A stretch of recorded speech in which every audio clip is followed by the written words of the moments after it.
अस्सलाम वालेकुम व्यूअर्स, ये देखें एतवार का कराची, बिल्कुल रोड खाली पड़े हुए।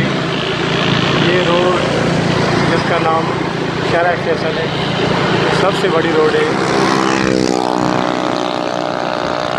ये तो समंदर और दरिया की तरह होता है, लेकिन आज बिल्कुल खाली नज़र आ रहा है।